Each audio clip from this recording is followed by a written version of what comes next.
क्यों भाई? एक बार फिर ध्रुव ने साबित कर दिया कि वो पिछले 3 सालों से शून्य था, शून्य है और आगे भी शून्य ही रहेगा। गलती से हीरो बन गया था छोटी सी उम्र में।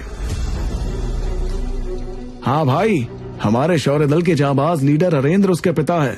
अगर ऐसा ना होता तो हम लोगों ने इसे कब का मैसेडोरिया से बाहर फेंक दिया होता। ध्रुव 11 साल की उम्र में शून्य रैंक से एकलव्य रैंक पर आ गया था, लेकिन अब उसके पास 3 सितारों के अलावा कुछ भी नहीं था। शौर्य दल के नेता का बेटा होने के नाते वो कुछ नहीं कर पा रहा था।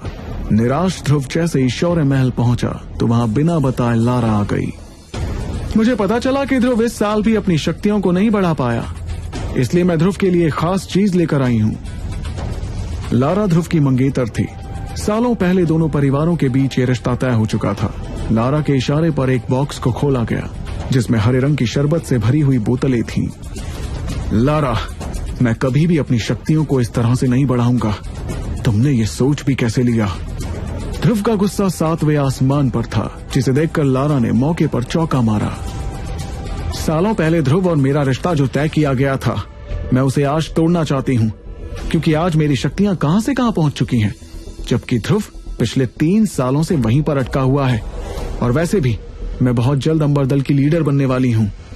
तो ये बात है, तुम्हें परिवार की कोई फिक्र नहीं। तुम्हारे सिर पर तो सिर्फ सबसे शक्तिशाली बनने का जुनून सवार है। तो मैं कैसे रिश्ता जोड़ लूं? वरना मेरे पास एक तरीका है जिससे हम इस रिश्ते का फैसला कर सकते हैं। लारा ने जैसे ही अपनी शर्त सबके सामने रखी, शौर्य महल में एक सन्नाटा छा गया और सभी की नजरें ध्रुव के जवाब का इंतजार करने लगी। क्या थी लारा की शर्त? क्या ध्रुव कभी वो शर्त मानेगा? आखिर किस वजह से ध्रुव की शक्तियां पिछले 3 सालों से आगे नहीं बढ़ पा रही? तोहफे में क्या लाई थी लारा जिसे देखकर ध्रुव भड़क उठा? क्या ध्रुव फिर कभी एकलव्य रैंक हासिल कर पाएगा? पर कैसे? लारा द्वारा की गई बेइज्जती का कैसे देगा ध्रुव मुंह तोड़ जवाब? इस जंग में किसकी होगी जीत और किसकी होगी हार, ये अभी जानने के लिए क्लिक प्ले नाउ और सुनिए ध्रुव की कहानी सुपर योद्धा, ओनली ऑन पॉकेट FM।